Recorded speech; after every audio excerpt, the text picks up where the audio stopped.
Agora, vamos falar sobre o Enem. O primeiro dia de prova será dia 5 de novembro, ou seja, estamos a 21 dias desse momento decisivo na vida dos estudantes. Esse é o mais completo exame nacional de educação do Brasil. E para falar sobre o assunto, eu converso agora com o professor e coordenador de cursinho preparatório, Gabriel Borges. Gabriel, bom dia! Bom dia, Daiane, tudo bem? Tudo bem, Gabriel. Para começar, eu queria que você nos falasse como que funciona o Enem. O Enem é uma prova de 2 dias, são 90 questões em cada domingo, sendo o primeiro domingo prova de redação, linguagens e ciências humanas. No segundo domingo, já é uma prova de exatas, então compreende ciências da natureza, física, química, biologia e mais 45 questões de matemática. Antes de entrar nessa questão de matéria, Gabriel, a pessoa que faz o Enem, quais os benefícios que ela tem se ela tirar uma nota boa? O Enem, ele abre portas para as faculdades federais, estaduais, fora do país, tem algumas faculdades internacionais, em Portugal, por exemplo. Além disso, ele consegue entrar em faculdades particulares com bolsas de estudo, com alguns descontos ali, só por conta da nota do Enem. Então, é a maior prova nacional ali de educação. Ótimo. Aí você foi começar a falar das matérias e falou de Aham. redação. Redação, muita gente vê como grande vilão. Na minha opinião, é a mais tranquila de fazer. Né? Não sei se é porque conversa demais, escreve demais, eu acho redação mais tranquilo. Melhor no primeiro dia do que no segundo, que é exatas. Mas a questão da redação, realmente, ela é decisiva? A redação é uma das partes mais importantes da prova. Por quê? É uma prova que ela funciona por TRI. Ela é diferente de outros vestibulares, na qual o aluno ele só tem que acertar questões e cada questão vale um ponto. O Enem é uma prova diferente, até mesmo na pontuação. E se a gente for pegar isso, a única área que a gente consegue tirar 1.000 é a redação. As outras áreas, mesmo acertando as 45 questões de cada, eu não consigo tirar 1.000, eu vou tirar cerca de 800, 900. Então, tem uma discrepância muito grande em relação à redação. E sim, é o maior terror dos estudantes, essa redação em relação ao tema. A gente vê muito nas redes sociais o pessoal chutando o tema da redação do Enem, né? Então, para quem está assistindo que vai fazer o Enem, Gabriel, já tem uma dica do que pode ser o tema deste ano? Ó, eu sempre passo para todos os alunos. Gente, não preocupem com o tema da redação. Preocupem com o modelo da redação. O Enem está muito mais preocupado com a estrutura da prova do que em si com o tema.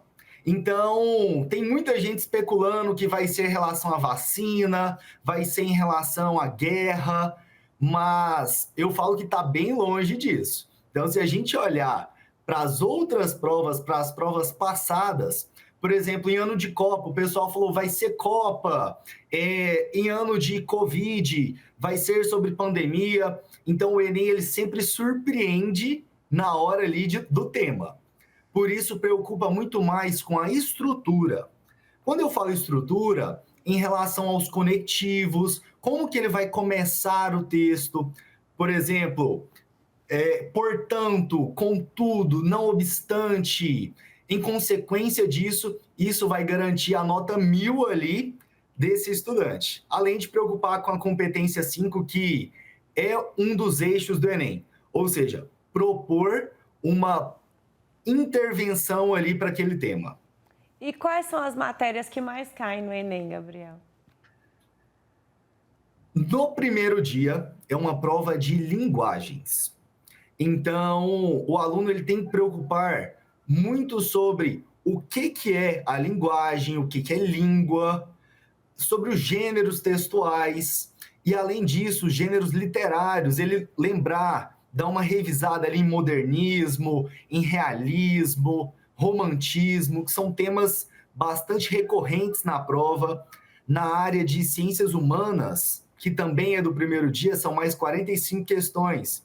Então, ele preocupar com Brasil colônia, Brasil império, sociologia do trabalho, cai bastante na prova. Alguns filósofos de Platão, Aristóteles e filósofos contemporâneos são muito importantes. Agora, Daiane, para o segundo dia, que é aquela prova que o pessoal treme ali de matemática, ele tem que preocupar com razão e proporção, porcentagem e geometria. Além disso, em física, se ele souber ondulatória, uma parte de eletromagnetismo, eletrodinâmica e soluções, separação de mistura, ele vai sair muito bem. Então, assim, pode parecer assustador eu falar esse tanto de matéria, mas quando o aluno pega ali para estudar, são poucas coisas que ele consegue sair bem acertando esse tipo de questão. Você falou uma questão importante, quando o aluno pega para estudar, mas tem aquele aluno que ainda não começou a estudar para o Enem. Será que ainda dá tempo de começar? Dá tempo, Daiane. Ele precisa fazer simulados. Então, ele tem que pegar as provas antigas do Enem. Hoje, com os meus alunos, a gente faz uma maratona que chama Maratona Fast Pass, justamente o fast de rápido. Então, é uma passagem rápida e consiste em faz a prova e corrige. Então, é aquela correção de entender por que eu errei a prova? Por que essa questão aqui eu fiquei em dúvida entre A e letra C e eu marquei C, sendo que a certa era a letra A?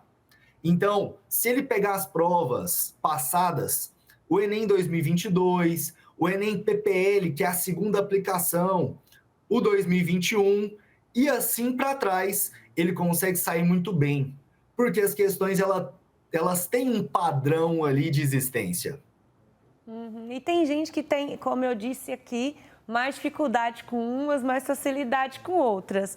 Dessa forma, Gabriel, como que é o melhor jeito de, na hora da prova, você se organizar ali? Tem estratégia de prova. Então, o que seria essa estratégia?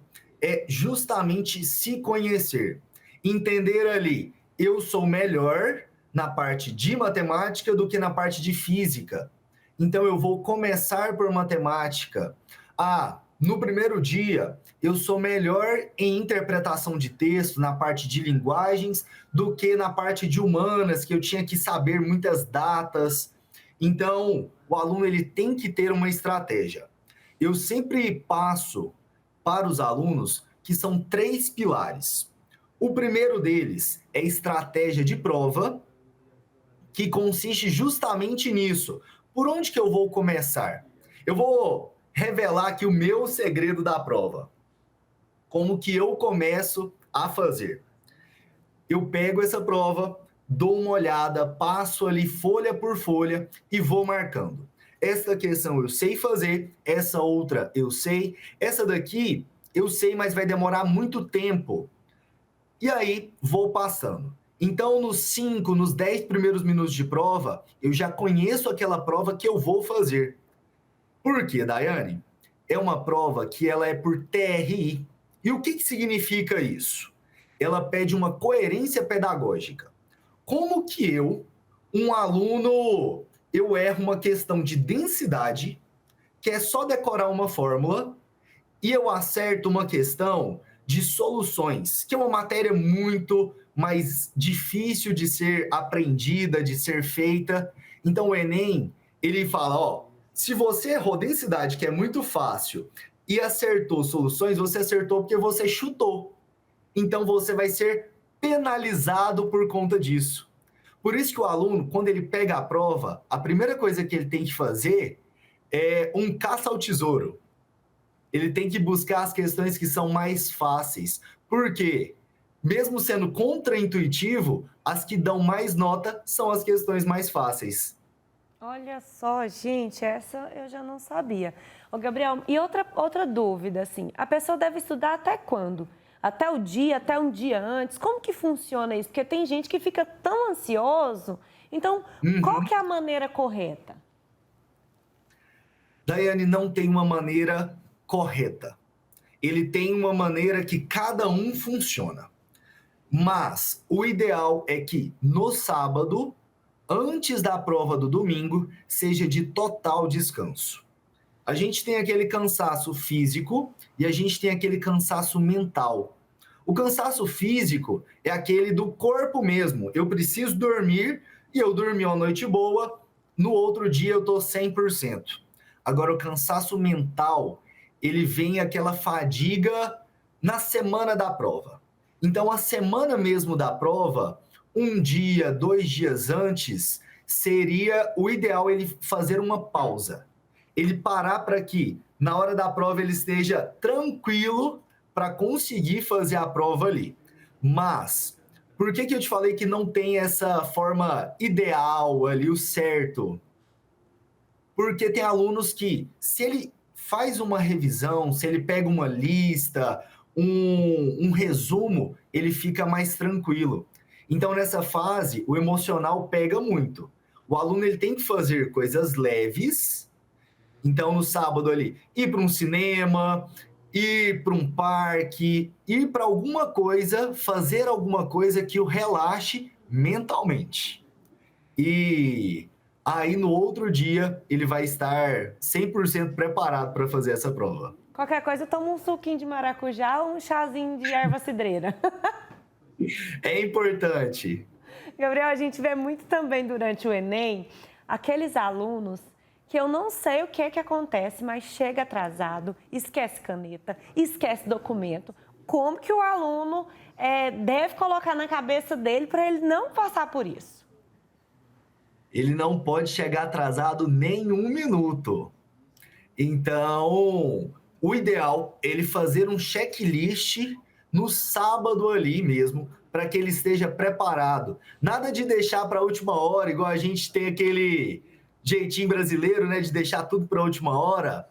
Então, ele tem que ter um checklist pronto no sábado de noite e colocar num saquinho transparente para ele levar. Então, ele tem que levar caneta preta, não pode ser caneta de outra cor, ele não pode levar lápis, lapiseira, borracha, só pode levar caneta preta. Leva pelo menos 2, porque caso uma falhe, você tem a outra. Colocar o documento ali já separado, um dia antes. Se você for sair, saia sem esse documento, leva outro. Lanche. É muito importante saber o que você vai comer durante a prova. São 5 horas e no primeiro dia 5 horas e meia de prova. Então, dá aquela fome. Bate, às vezes, aquela queda de energia ali durante a prova. Então, é bom levar um lanchinho. Coloca isso também no saquinho, leva água e, principalmente, presta atenção na roupa que você vai. Leva sempre uma roupa muito fresquinha. E eu sempre recomendo para os alunos levar blusa de frio, porque nunca se sabe o lugar que você vai fazer a prova. Às vezes pode ser um lugar que tem um ar-condicionado ali gelando muito. E aí perder 1 ano de vida porque saiu mal na prova, porque estava com frio, é muito difícil.